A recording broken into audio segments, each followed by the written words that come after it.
Good morning. Good morning. How's Morning. everything? Hey, Shannon. Good morning.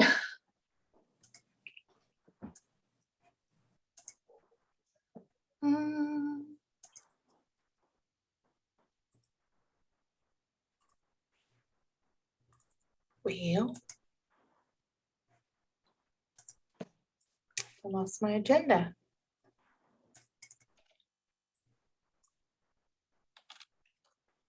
A lot of documents.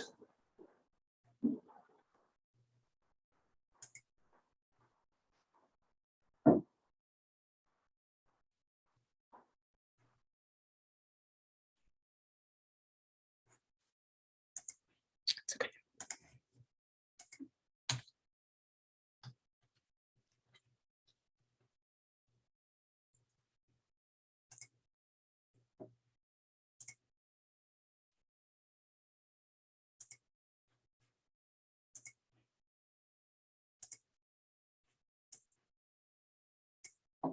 Can everyone see the agenda on the screen now? Yep, okay, wonderful. I don't know how I lost it, but.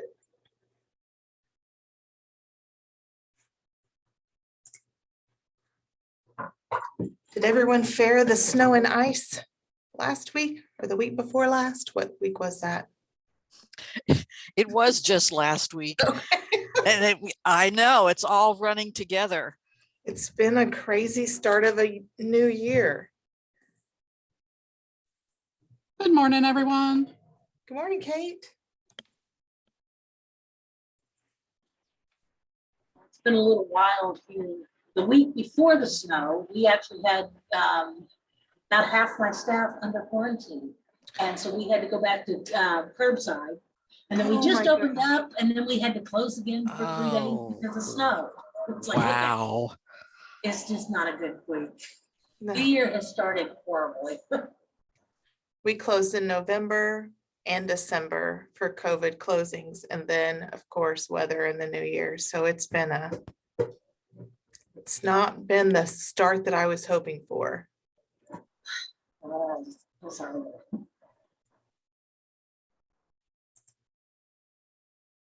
Colleen, did you just have your dinner theater? How'd it go?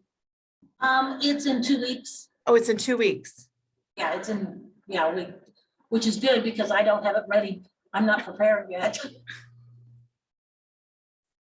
I had a reminder on my phone. It must have been maybe a reminder to register. Maybe that's what it was. Yeah, it is at 6 p.m. on the 25th. On the 25th? Yeah. What else is happening? Okay. Light attendance today.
Lots of exciting news on the agenda today, so I'm excited that everyone's here this morning.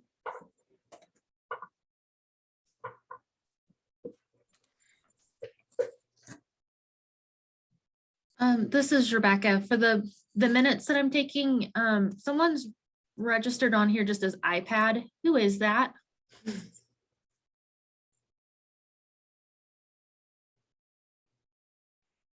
Ah, okay. Thank you, Greg.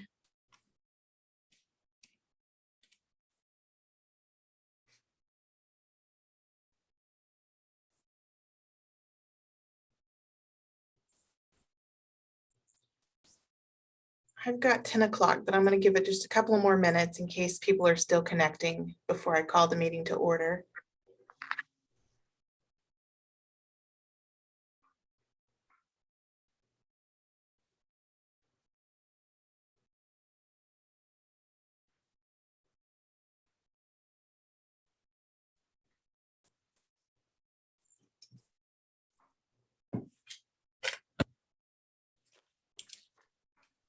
This is Rebecca again. Who is registered as website admin?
Okay, well, I have 10:02, so I'm going to go ahead and officially call the meeting to order.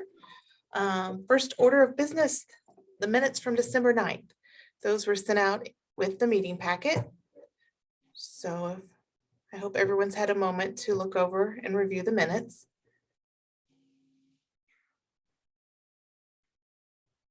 If there's no discussion or corrections for the minutes, I would entertain a motion to accept them as presented.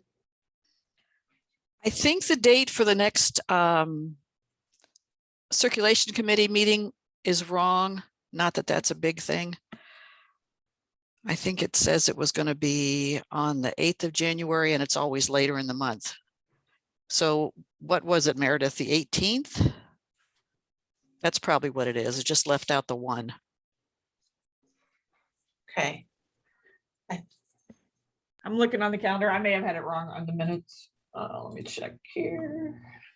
It's actually the 22nd of February is the next one. 20s. What would it have been in But the, in January. January, Oh, in January. the 25th? Yes. okay.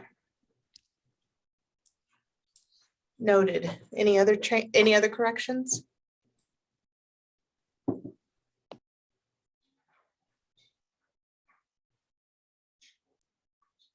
If not, can I get a motion to accept the minutes as corrected?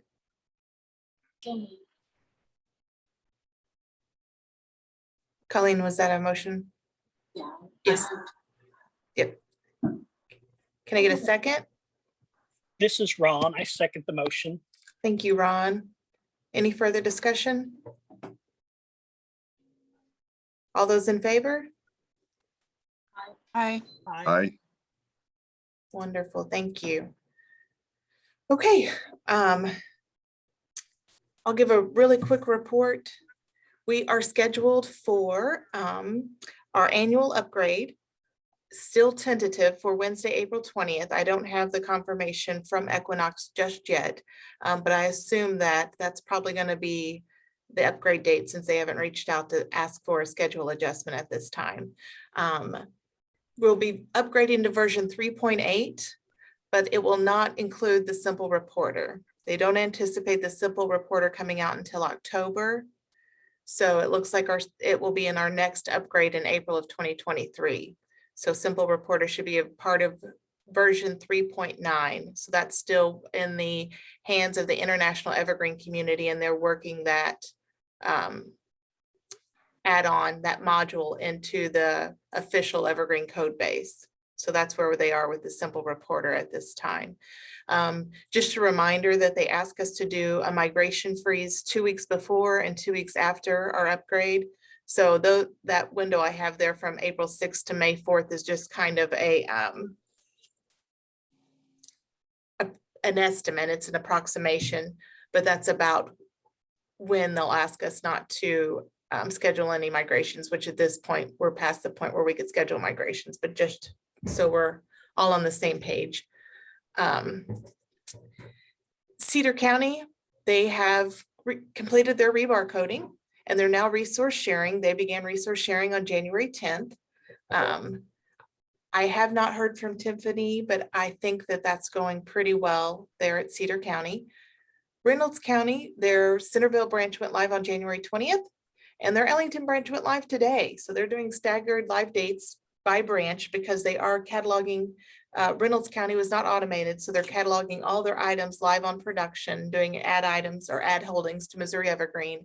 So I think I checked this morning and they're about 47% complete. So they've really been working hard and really pushing to get their collection cataloged. So their final branch should go live April 13th. So they're doing a really great job. It's a new director there, Megan Bishop at Reynolds County Library. Pat Rainwater just retired on December 31st. Any questions for me about Cedar County or Reynolds County migrations or go live dates? No? Okay, well, that's all I have to report this morning. I will go ahead and turn it over to Mickey Colwell. Hi, everybody. As you know, I just began my work for Missouri Evergreen at the beginning of January. I do not have a written report for you for this meeting. I will promise to have them for you in all subsequent meetings. Shannon and I have been completing our orientation and meeting in the past 6 weeks and looking at the priorities for Evergreen in the next few years. We've also looked in the short term at some of our migrations coming up. We have some discussion points that will be brought up with the executive board in a series of special meetings that we are planning. We also have a number of projects on the boards, including some new directors training, which will begin in March. And then we'll have a second session for that in April. That would be for incoming new Evergreen directors to give them a good orientation into the Evergreen process. So we also have a number of other issues on the boards, including some succession planning for Missouri Evergreen's executive board. I think you know that several of the members will be rolling off at the end of June.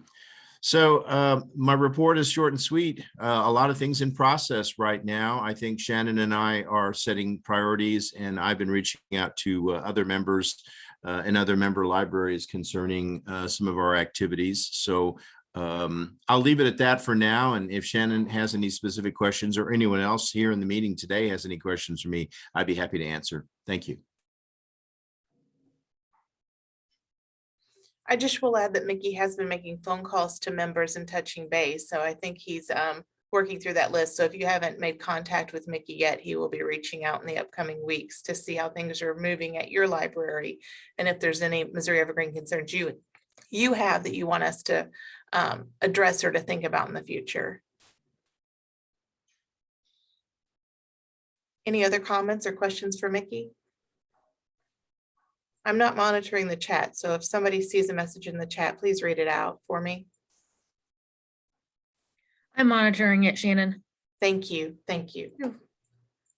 Okay, well, if there are no further comments or questions for Mickey, I'll turn it over to Sue Lightfoot and Amigos on the financial report.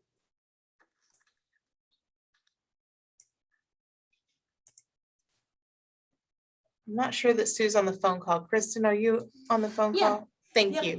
I'm here. And I apologize. I don't have an adorable cat to make a cameo like Mickey does. Not a whole lot going on in January. It was a pretty quiet month. There was no income and just a few expenses, all of them pretty standard. Just a little bit of training mileage, the Marchive monthly invoice, and then the cataloger invoice. Right now, the total amount in the commerce checking is just under 280,000. So really not a whole lot to report. One thing that I would mention, just because we have been updating some contacts for some of the organizations, if you're having a change in leadership, either in your business office, the person that does accounts payable, or the director who does accounts payable, I know there's a lot that goes on in that transition, but if you can remember to reach out to us in Missouri Evergreen to let us know who the new contact would be to send the invoices to, that would be really helpful, so that when we send invoices out, they're going to the right folks. So thank you. Any questions on the financials or for Amigos?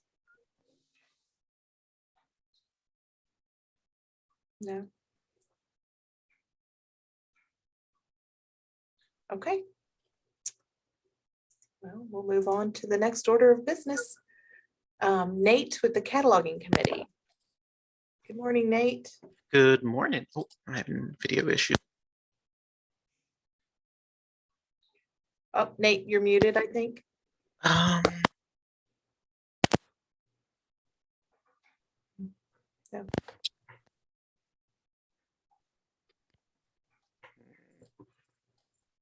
Trying again. Is this better? Yes. Wonderful.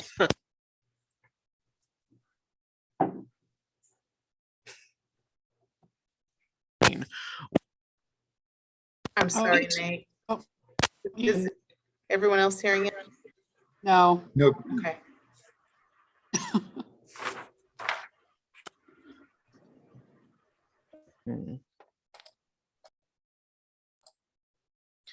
I've had this issue.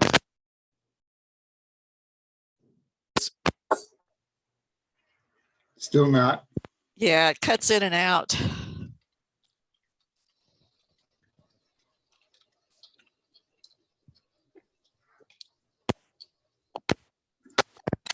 Sure.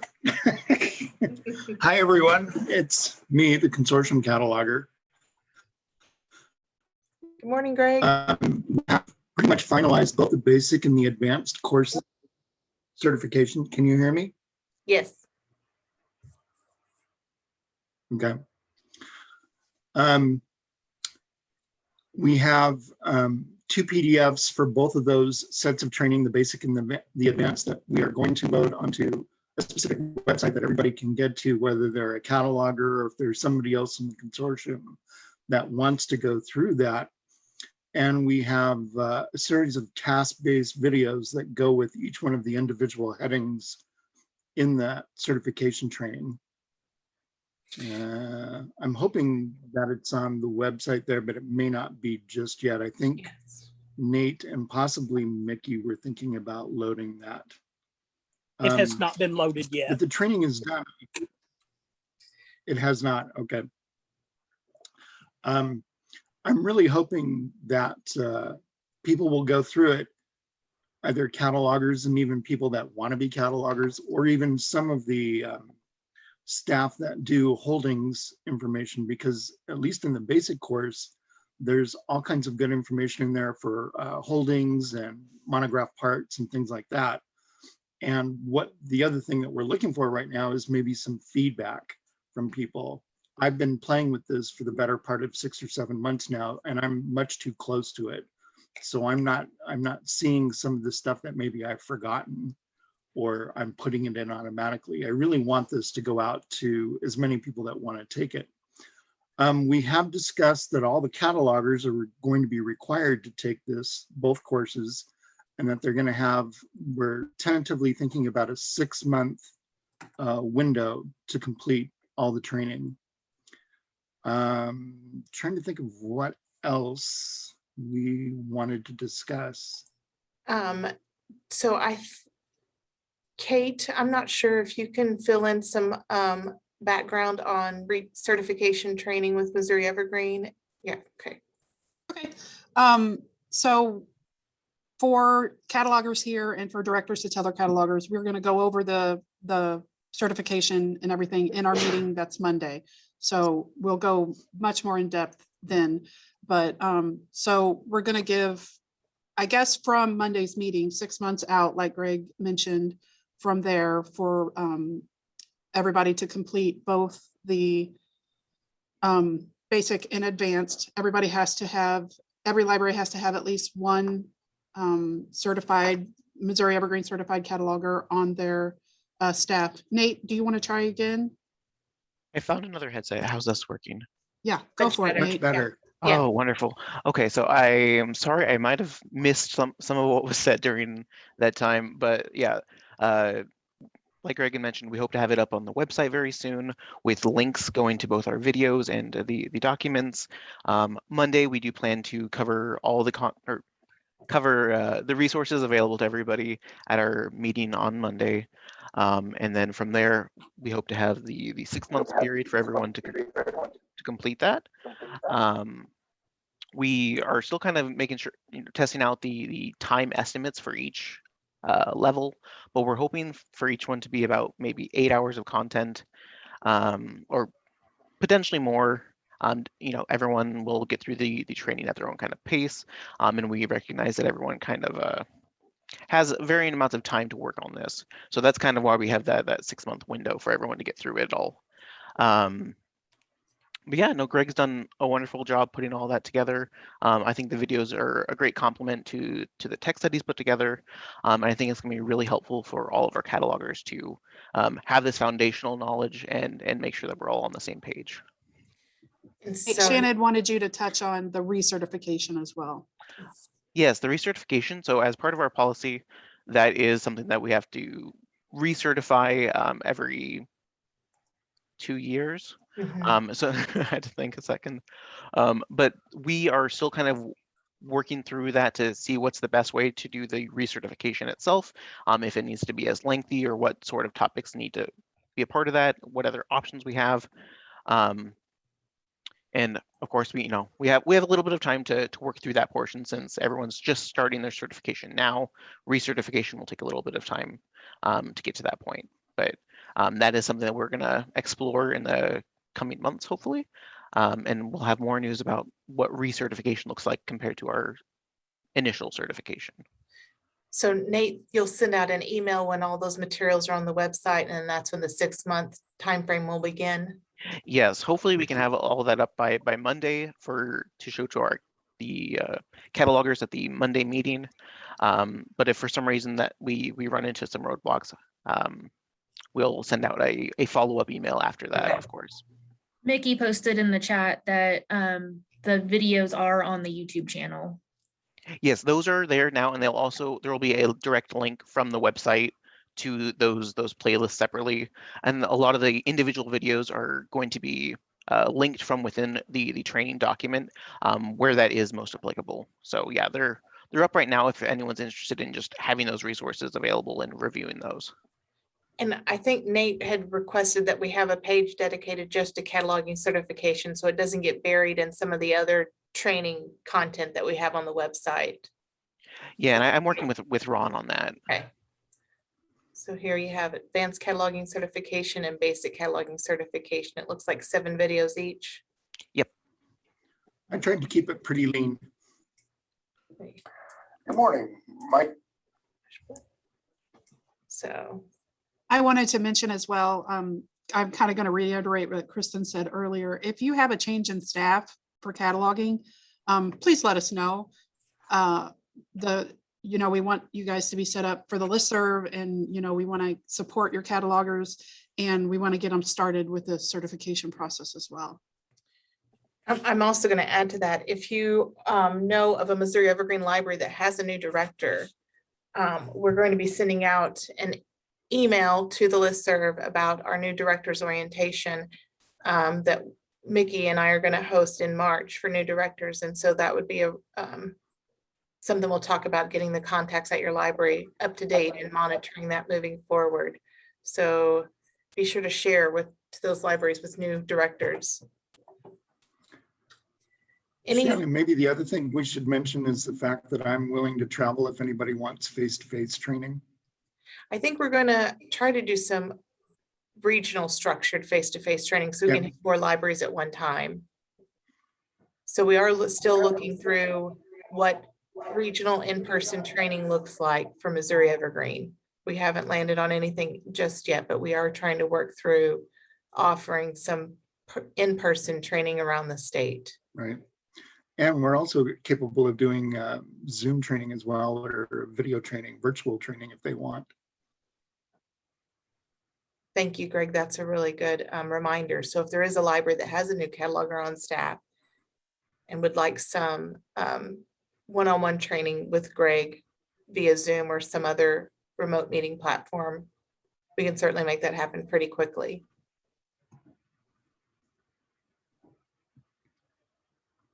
Nate, any other? Say if there's no other questions about the certification, the only other things I guess we have on for the committee is just a reminder that the help desk email is out there. So if you have any questions that are cataloging related, feel free to send those on to cathelp@moevergreenlibraries.org. And then besides that, our next meeting is Monday morning, and we'll be hopefully covering, again, the certification process then. So thanks. Valentine's Day, everyone's in the cataloging committee, lots of chocolates and flowers. They deserve it. Any other questions for Nate, Greg, or the cataloging committee? Okay.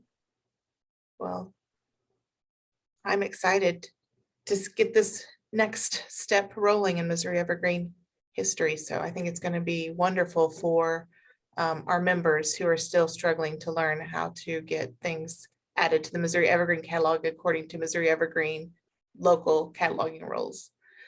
Okay, so I'll turn it over then to Meredith McCarthy with the Circulation Committee. Good morning, everyone. In the documents that Shannon shared, we have the damaged items best practice guidelines that is being recommended out of committee to the membership. It was a task that we were given by the board to try and create a framework so we could add some clarity to the discussions between member libraries when it regards to damaged materials between patrons and ownership. So the committee came up with this framework to kind of just give us, so we were talking about the same things. And in the course of establishing this framework, we do need to make a slight edit to the circulation policy in the section 4B that basically just provides a reference point back to this document.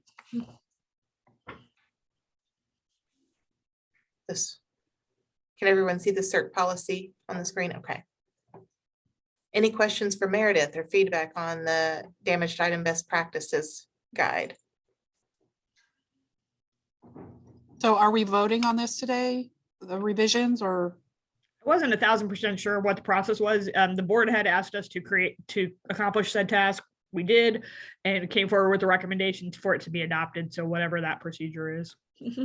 Yeah, I think it comes forward as a recommendation from committee, so it doesn't require a motion, or that is the motion. It doesn't require a second because it came from committee, so we can just take a vote. Okay.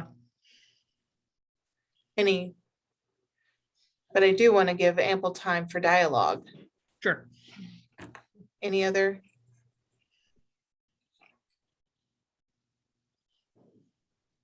Trying to make sure attendance looks like. Yeah, I don't know. Do we have enough to make it be a quorum?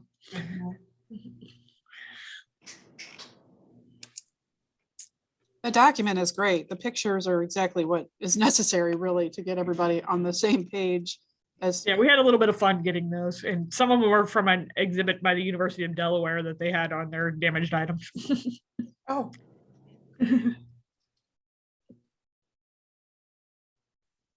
Well, if there's no further discussion or questions for the committee, I would, so this comes forward, I guess it's a two-part recommendation from the committee, Meredith, the damaged items best practices document and the revision to the CERT policy.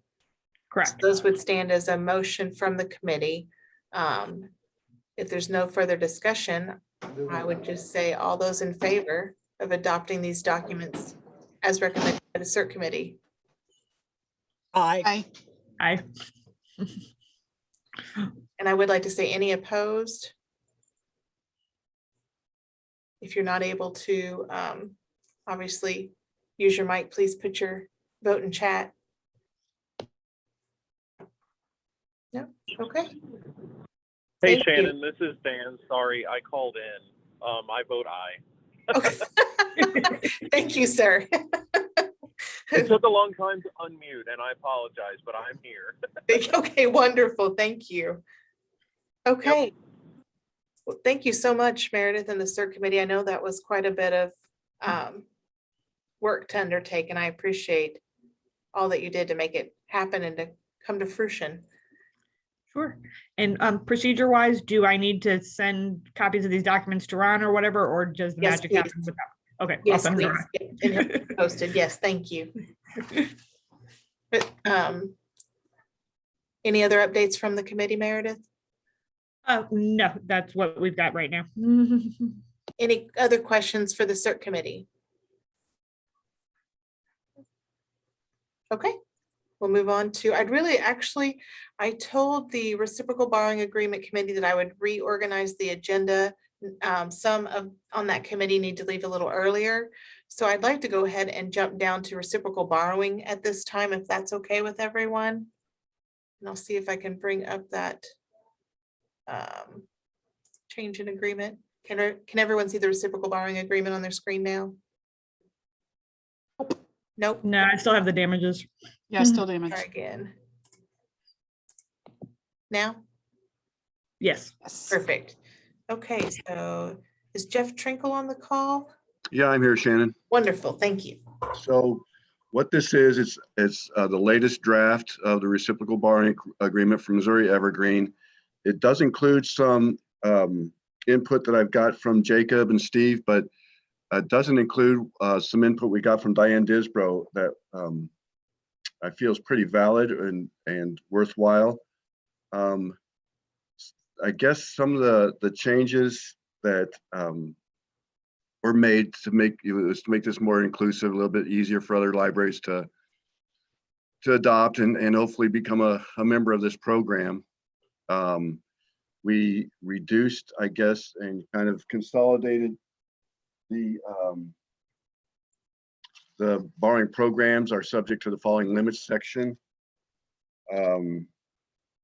that Jacob had recommended we remove 3 and 4 from the old document and kind of condense them into a statement that reflected the fact of SIP, using SIP, and how every library will have a different way of addressing this. So we decided to restate that as lending libraries will determine own restrictions on reciprocal borrows on an individual basis, so that it kind of addressed the complexity of having so many libraries in this consortium and how they want to handle access through SIP. So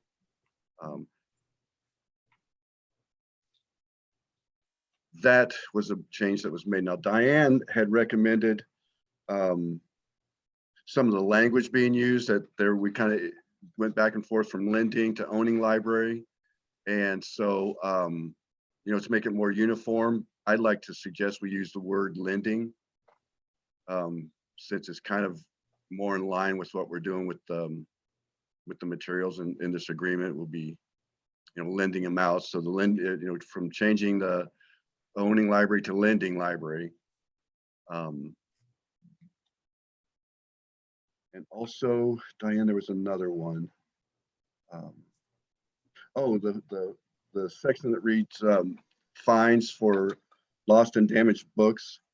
The way it reads right now, which is fees for lost and damaged materials will be collected by the patron's home library, is a response, or that'll be changed to lending library. And that they responsibility of the lending library to send an invoice to the patron's home library, so forth and so on. That section was rather just didn't work in practice. And Diane had suggested we use some wording like fines for lost and damaged materials will be collected by the library where the fines are incurred. Patrons will contact the billing library if they have any questions about bills. And that kind of it really, of course, reduces the wording, but addresses again, the difference from, billing and invoicing from library to library. And So these two whole paragraphs are going to be out of the policy turn into what? They need to be reworked. the one we're talking about here. Yeah. Yeah. So those two are the ones that are going to be gone. I don't think at this point they need to be gone. I think they need to be reworked. Reworded, yeah, they won't be gone. It'd just be reworded to better address some of the situation Diane talked about, that it just won't really work this way from library to library. We won't be able to see bills and right. It doesn't work because if I have to issue a Jefferson County Library card to the person that's coming to my library from another Evergreen library, and they bill them for a lost book, why do I have to send them back to their home library to pay for it?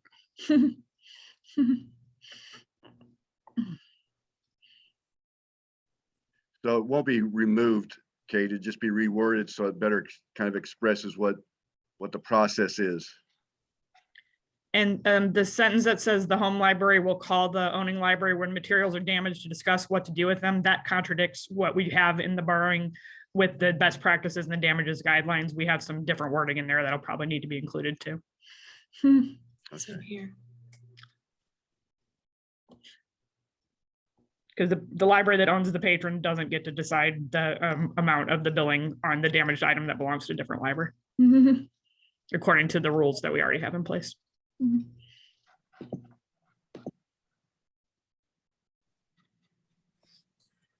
So we probably need to make some modifications to this draft and then bring it back maybe in the April meeting. Is that based on some feedback we've received from members? Is that kind of where we're landing with this? Well, I did have another question just on the process side of it.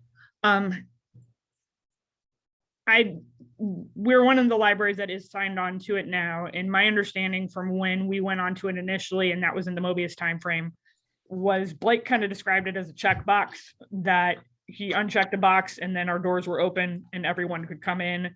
And then the cards for the member libraries were now active so that people could use them at our self-checks. They could use them wherever with it. Do we have an understanding of what the mechanism is to turn that off? I just don't want us to get in a situation where we're holding a person who walks up to the desk to one standard that I have to issue them a library card when they come from an outside library. But if they roll up to one of our self-checks, they check out, I never knew they were there. So just making that equitable service there. And I don't quite honestly have an understanding of that mechanism behind the scenes of what it is. I think that's quite a bit of work on behalf of Equinox to get those settings correct, Meredith. I know Mobius had shared with us a long time ago that they had to code that in line by line for, what permissions level each library had based on whether or not they were a member of the reciprocal or signed on to the reciprocal borrowing agreement. We did have an Equinox rep visit us in one of our reciprocal borrowing committee meetings, and she said the same thing, that yes, it would be a lot of coding and work on Equinox's side to get those permissions correct. So if we move forward with this reciprocal borrowing agreement where each library would need to issue a card to that patron, we would have to put in a ticket with Equinox and have them make adjustments to those permissions accordingly. Okay, that's which I would just wanted to make sure that was in the discussion and that door would be shut. So if the person rolls up at the self-check, they would get blocked and have to talk to us. Yeah. Awesome. Thank you.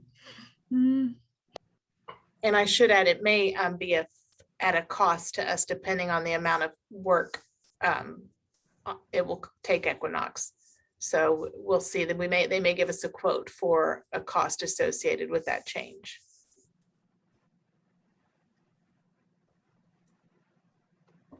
Thank you for the discussion. And that was the two pieces I had concerns about. Diana and I had talked outside of the meeting about the damaged item piece. And then I was just concerned about how those barriers were going to be put in place. Thank you. Okay, you're welcome. Other discussion, other questions?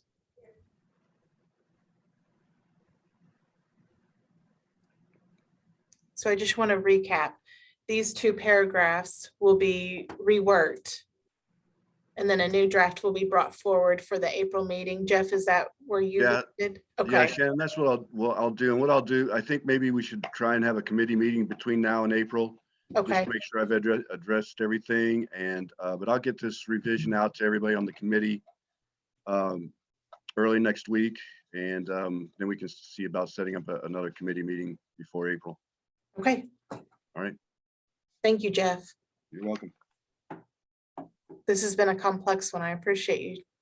Yeah, it was a Leading it. lot easier than when I said I would do this and it turned out to be Shannon, but Yeah, it's a little complex. There's so many Yes. layers. yeah, it is. So, but I'll get on this and we'll meet again. Okay, great. Thank you. Okay, so Oh, we'll, and sorry, Shannon, just to rewind, I did put it in the chat, just on the language front, talking about the lending, and I know it's semantics, but it is borrowing library throughout the CERC policy. So if we do want to change the language, we probably should change it there too, to be consistent. okay, so from, so there's, I think he's changing owning library to lending library. Is that right, Jeff?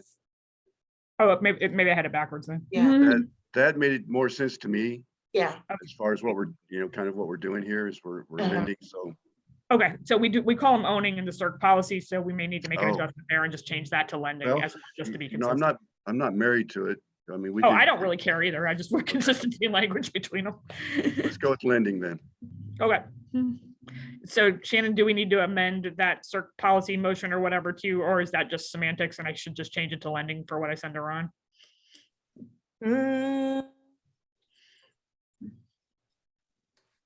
Or That's a just do it as good a two-phase piece and we can deal with that later.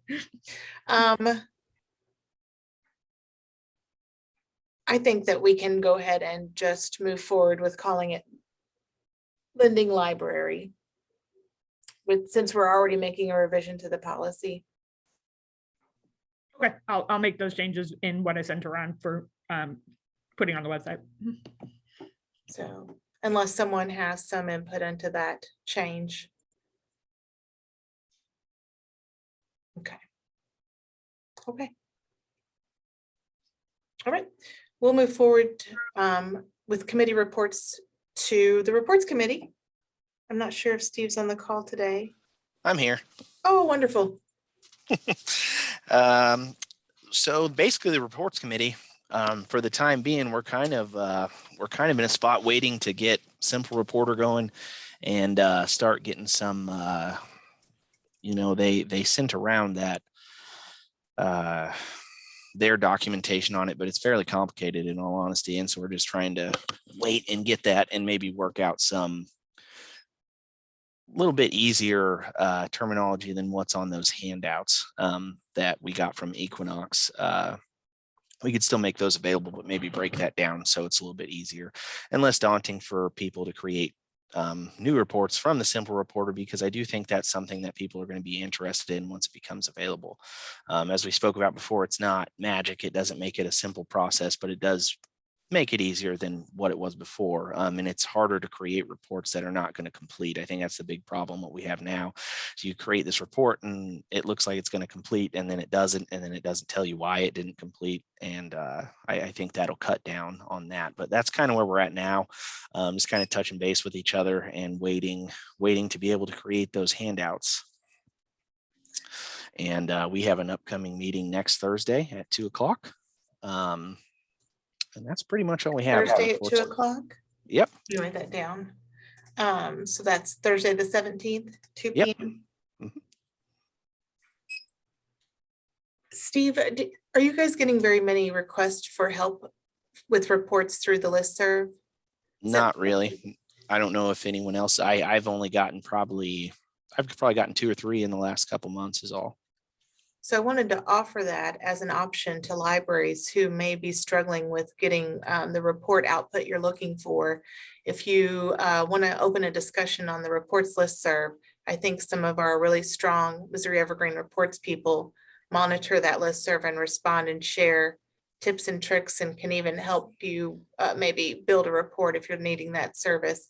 And one step further than that, Equinox does provide that through the support help desk. So if your library is needing some reports that you're not able to get through the template reports available through Missouri Evergreen, you can submit that help desk ticket. I just want to send that out as a reminder.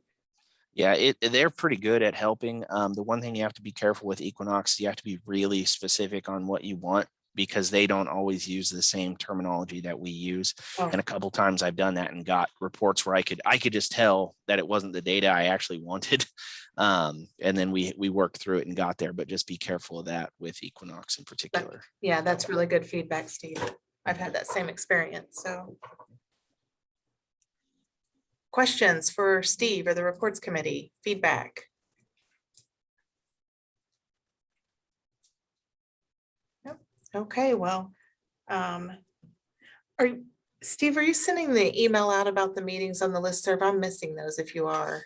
I think actually I just sent it on the, I will send that right now. Actually, I sent it to them directly, but I didn't. I don't think I actually sent it on the listserv. So let me do that.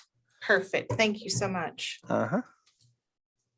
Okay, well, if there's no further feedback for Steve or questions for the reports committee, we'll move on to onboarding with Leanne. Hello, everybody. Good morning. Don't really have a ton of things to go over, so really just kind of give an update on where we're standing with some of the upcoming and current migrations. We have the Rawls County that's coming up on March 24th for go live, and the Little Dixie is the migration team helping out with that. And I know Shannon did go over how Reynolds County has went live and that they're staggering that. And then we do have a couple coming up. Barton County has signed an MOU and plan to go live November, December of 22. And St. Joe has also signed an MOU with the plan go live for May of 23.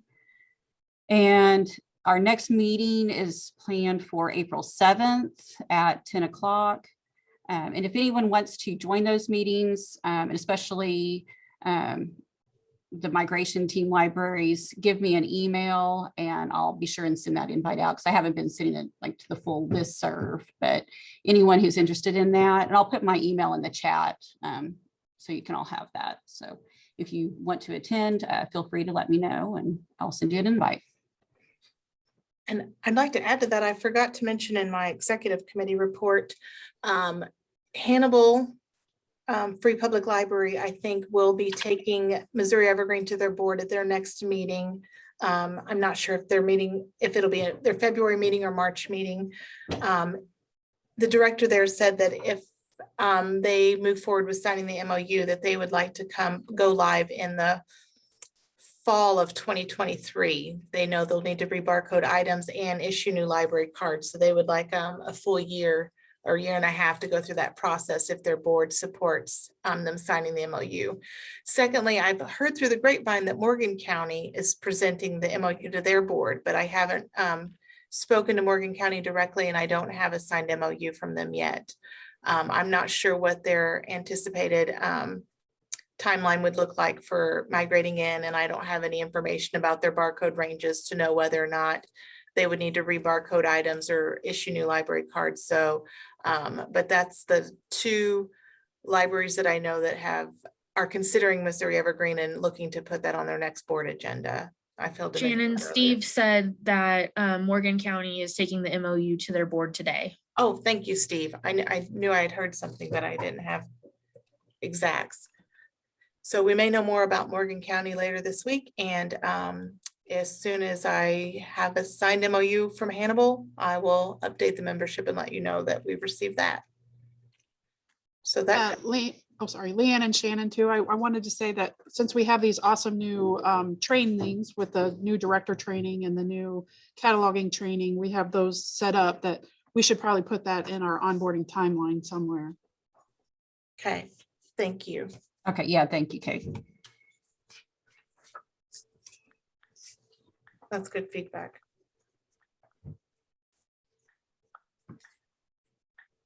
I will mention, since we're kind of talking about onboarding new libraries, Mickey and worked with me quite a bit through the Reynolds. Poplar Bluff served as Reynolds Libraries migration team. And he is now working with Little Dixie with Rawls Go Live migration. I think one of the things we'll be working toward, Mickey and I have kind of had some conversations, streamlining the Missouri Evergreen part of the migration process. Maybe we can decide on some migration defaults and really get some migration documentation and details typed up and written down for new libraries that will make it a little bit simpler for them as they move through the migration timeline. There's a lot of questions and decisions to be made. And a lot of that, I think if we give them the Missouri Evergreen default and they can customize from that default, I think that will make migration move a little bit smoothly on the decision-making side of the new library and the directors as they're moving through that paperwork. You know, there's a customizations like, what do you want your notifications to say? What do you want your OPAC to look like? What do you want your shelving locations to be? So much of that is very similar across libraries. So we're going to kind of try to build a default to launch from and then allow libraries to customize from there. So I think as part of the onboarding committee, we may be having more of those conversations in the near future. And just a reminder, Leanne put her email in the chat for anyone that would like to attend onboarding meetings and get those meeting invites. Shannon, I'm just curious. I know you had sent a feeler out to libraries or maybe even a poll. Did we get a lot of response with libraries that volunteered to be migration teams for libraries coming on? We did not get a lot of response on any category of the call to action survey. So no, I think maybe 3 or 4 responses. And I don't think any were migration teams. So more to come on that, much more discussion about Missouri Evergreen migrations moving forward and migration teams. And because I think up to this point, it's pretty much either a committee members library or a board members library has been taking the. I've done a few have been geographical. Lebanon Laclede served because they were pretty close. Little Dixie serving because they're close to Rawls. But yes, you're correct. It has been primarily committee members or board members. So, and I think that's one of our top priorities or our biggest priorities to tackle, Mickey and I, what migrations look like moving into 2023 and beyond, and what can we sustain and how can we become more successful and more stable throughout that process.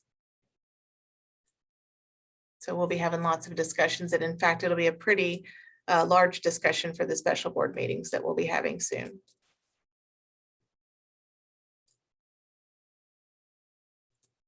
More feedback or questions for Leanne and the onboarding committee?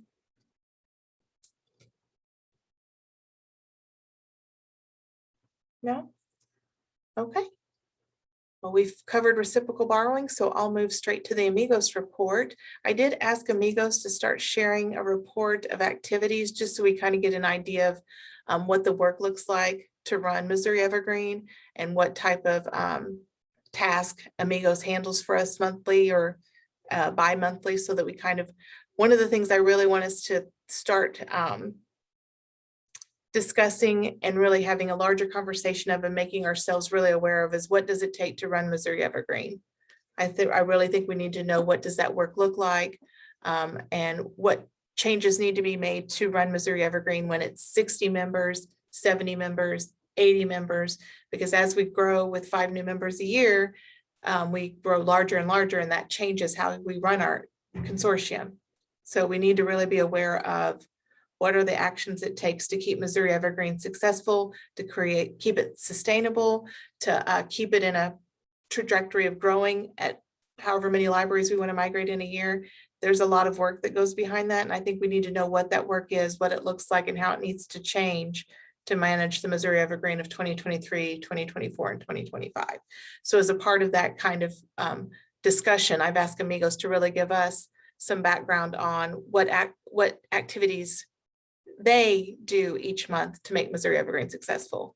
So Kristen, are you still with us? Do you mind to give us a little update? I'm here. So yeah, we had our basic financial processing. So paying vendors, sending overdue invoice reminders, processing payments. The kind of interesting things that we did last month is we worked with the board to put me as a signer on the Missouri Evergreen accounts. So we usually have an Amigos staff member as a signer on the account so we can make the payments on your behalf. It had previously been my boss, Tracy Byerly, but since I work closer with you guys and I'm the one that's mainly doing all of the payments to the vendors, we decided it was probably best that I was actually the signer on the account. So the Missouri Evergreen board did approve making me a signer. So I've submitted all my information to Commerce Bank. I'm still waiting for them to get back with me on that. And then we've also investigated doing online payments through the bank. So Commerce has this option called Cash Flow Complete, where they can either send the checks on Missouri Evergreen's behalf or actually do ACH electronic payments. So on our end, previously, when we had a vendor to pay for Missouri Evergreen, we would print out a check. Tracy would have to come to the office to sign the check because she was the signer. Then the check had to go into the mail. And so it was a bit of a cumbersome process, and the payments, would take a little while to go through. So we would think this is going to be a lot more efficient to be able to have the bank either send the checks or hopefully be able to set up ACH payments with the common vendors that we have on a monthly basis. So hopefully that'll get set up soon once the bank gets back to me to be put on as a signer, and we can get that set up and be more efficient in paying your vendors. Anyone have any questions at all? All right, thank you. Thank you, Kristen. I appreciate it. Okay, next, Missouri State Library. I'm not sure if we have a representative. Yes, you do. Thank you. Thank you, Robin. Hello. I was watching the budget hearing and we got all finished. So here I am. How are you all? Very well. Very well. How are you? Good. I don't have a ton of new stuff to report. Shannon, you were part of the new director. Well, Mickey was part of the new director. Yeah. Okay. Which went really well. So thank you for participating in that. It's going to just become part of what we do every time we do a new director series, is that we'll have a rep from Missouri Evergreen there to inform the new directors about Missouri Evergreen and encourage them to consider joining the consortium if they're not already members. We are working on trying to think of what grant cycle we're working on now. It's never ending. I believe it's Tech Ladder or Tech Mini, one of the tech grants, and then a digitization grant. And then I think we're looking at Spotlight on Literacy are the ones that we're looking at now. We're beginning the process of doing our yearly LSTA plan. We do the big 5-year one, which we're working on that right now. But then every year we look at projects for the next fiscal year and how we're going to use LSTA funds for that. So just know, Mickey, we'll probably be getting with you to look at some data and trying to figure out what the Missouri Evergreen's allotment should be for that as well. In addition, gosh, I'm trying to think of what's the in addition. I can't think of anything else to report other than we're working on some webinars that will be coming up and just kind of staying course for a while, which for us, staying course is always chaotic anyway. But certainly if you have any questions for the State Library, Janet, if you're on, I know I'm missing a lot, so go ahead. Yeah, I'm here. So yes, Tech Ladder grant is open. Okay. And the deadline for that application is March 1st. Okay. And Eva's asked the question about the several months ago capital projects money coming from Treasury that's going to come through the state. Do I hear anything new on that? What I can tell you is that if the governor decides to ask for those treasury funds, that he already had projects in mind on how to use those funds that did not involve libraries, and that the component of that for libraries would have been for construction for libraries to create something that would allow for some telehealth component to that. And so our office made the ask to the governor's office that part of it, that libraries would be included on that. But I guess the governor already had plans on how to use that money. What I haven't seen is if specifically that ask has been made and where that is, the process is. So I'm sorry, Eva, unfortunately, that as it stands now doesn't look like an option in regards to funding for libraries. So any other questions? Okay, well, we'll just stay on in case there's anything else that comes up as it relates either to Courier, Missouri Evergreen, or anything that we do. So Shannon, thanks for giving us, as always, giving us time on your agenda. Thank you. I appreciate you guys always being here. I did have one question for the state library. I can't find your webinar archive since it moved off watch.more.net. Okay, well, we'll send you the link. It's on a what's called a LibGuide, which is the same LibGuide that we have used to have a lot of our COVID information, but we moved all of the archives on there. So Janet or I, while Jane's speaking, we'll make sure and get that link in the chat. You're welcome. Okay, I asked Jane if she wouldn't mind giving an update on Mala and some things they have happening. And I believe she's still with us. I am. I'm still here. Wonderful. So Wonderful. good Thank morning. I wanted to highlight something that we've been doing, gosh, quite a while, and we have low attendance. So I just thought maybe it's just slipping by people. So we do a monthly meet and greet with Linda, and it's on Zoom, and it's usually on a Wednesday afternoon at 2:30, and it usually lasts about 30 minutes, depending. But we have such small attendance, it's often done earlier. So it could grow a little longer if we can get some more people to join us. And it's just a really nice way for ILL people around the state to kind of just chat, share with each other, share with us what's going on, good, bad, whatever. It's nice to put faces with names. We see names on the Courier reports and in emails, but it's nice to see faces and just get to know people. So we had one yesterday with very low attendance. So we're thinking it got lost in all the snow communication from last week, which seemed to, take all of our time. So we're probably going to reschedule it next week. And how that is, notification is sent out, it's on our website, but it's a little bit buried in our a little bit dated website, but it comes in the ILL newsletter that's sent once a month. And so it'll have the Zoom link on it. And if for some reason you delete that and then think, oh gosh, I could go, you can always just put it in a Courier report or just email Linda or I, and we'll send you that Zoom link. But it's really fun, and it's been really helpful. We hear, like, oh, this bag size is better for us, so that helps us when we're ordering a new bag. I mean, it's just a lot of different things. So that, and then I wanted to promo our newsletter to make sure people are reading it. We have only about 50% of readership we see from Constant Contact. And that is where we're going to update you if people's labels change. And we're having a problem with a couple of libraries. People are using their old labels. So we'll probably send an email out just as a reminder of that, a special email, but we'd like to just do it in our newsletter so we're not bombarding you with that. And it doesn't matter to us who is reading it. So if you're the director and that's just, you've got a million things on your plate, if you want to, have someone else also be receiving it, we're happy to send it. It goes to directors and who we have as their ILL contact from your annual agreement.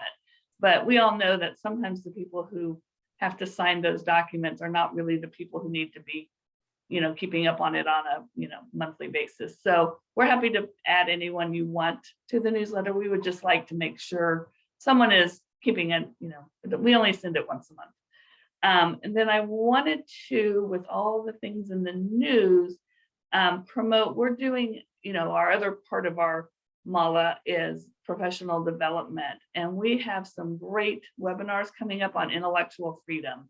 So we have one on the 23rd. It's a Wednesday of February. It's an intro to intellectual freedom.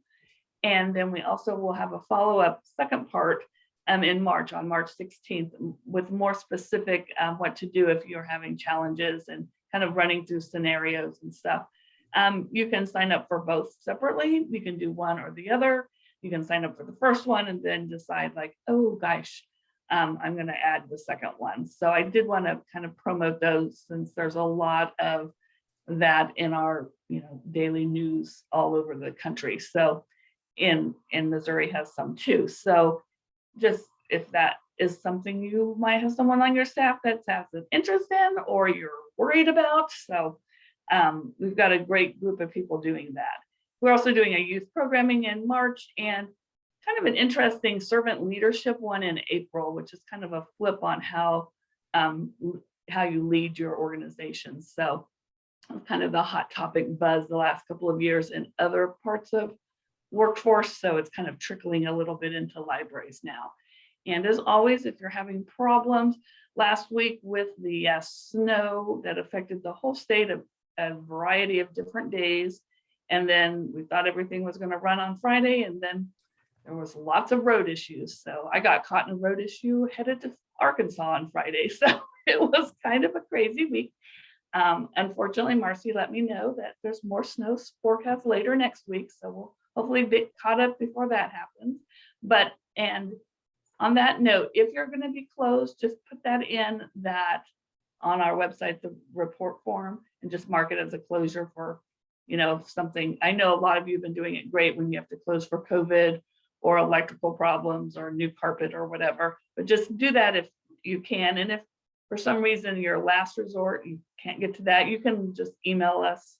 It's just easier if you put it on the form, because then all of us in the office can see it. Also, we're having on forms, so remember you can order supplies on the form, but if you have any extra bags that you're just storing in a corner, we had someone send us like 50. We're a little low, and so we're getting ready to place an order the end of the month. But if there's some libraries that have like a whole closet full of our bags, if you could just put them in a big bag and send them our way, that would be great.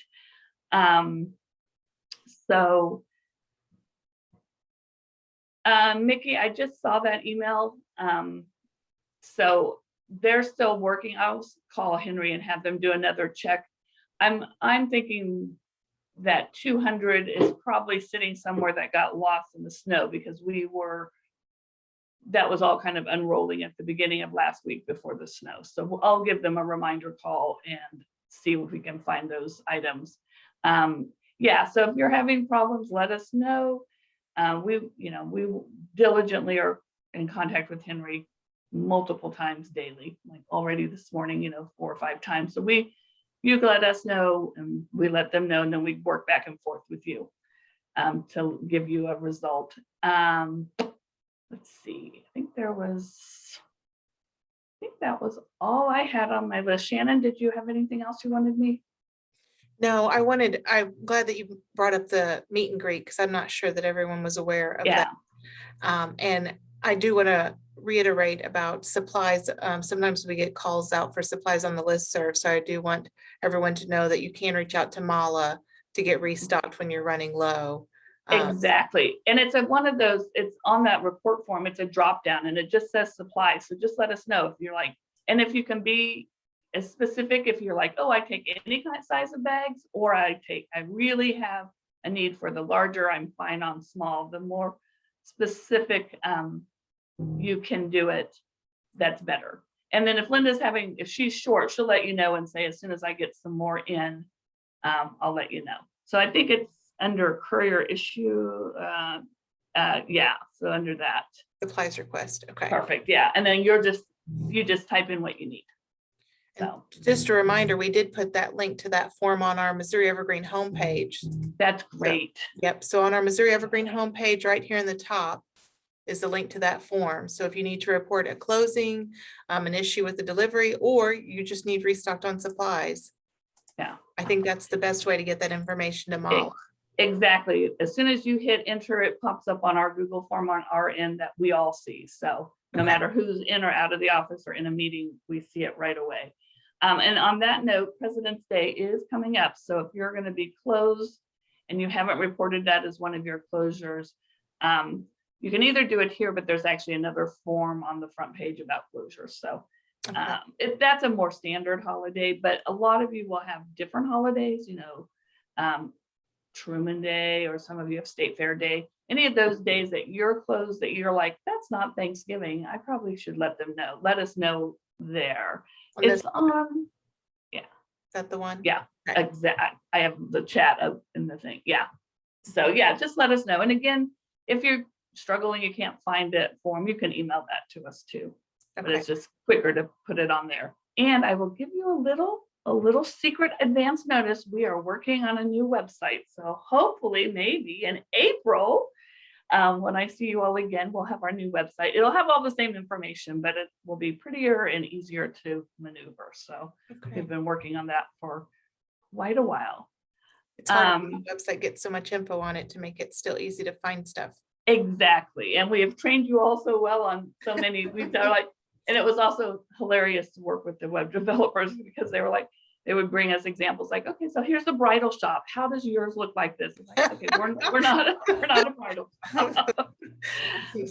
Let me see. I think that there's a couple questions. Brian,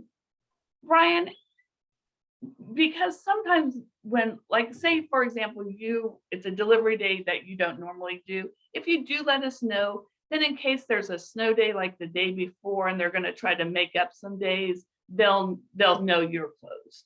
So we're not quite as concerned about that, but if you go ahead and let us know, then we just have it in stock in our, so when Henry says, hey, we want to make up a day, and we'll be like, don't go, they're still not open. So I think that answers Lee's too. So can I ask a question too? Sure. Is there something we can do as a consortium to help prepare Henry when a library goes live so that they understand that the volume is going to increase?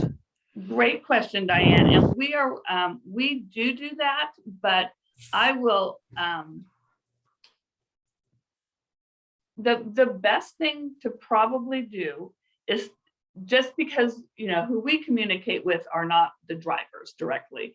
And so if you're a library, if you might tell the libraries as they're coming on, because they've usually had delivery with us, as they're joining Evergreen, to mention to their driver that, hey, next week we're going to be part and we're going to get a lot more, because I think that's where that disconnect happens. Like Henry knows, and I think the route owner knows, because we give them all the dates that you give us, but I'm not sure because we don't have, we have no direct contact with the drivers, but you all do. So that's an excellent point, Diane.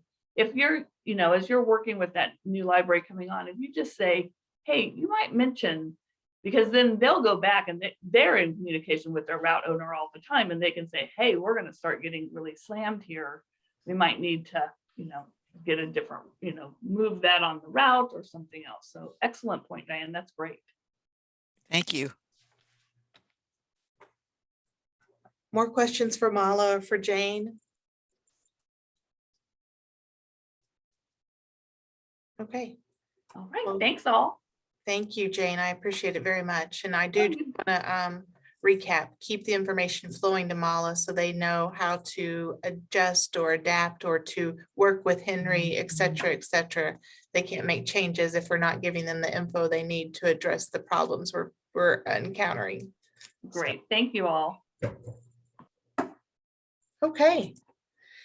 Any other matters to come before the membership this morning? Speak now or forever hold your peace.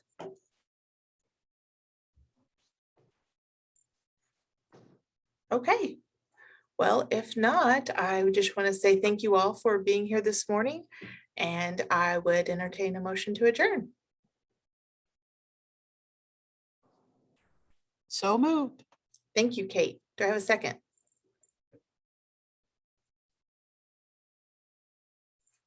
Second. Thanks, Jeff. All those in favor? Aye. Aye. Aye. Thanks so much, everyone. Have a great day. Enjoy your weekend and happy Valentine's Day. Thank you. Thanks. Bye, everybody. Bye.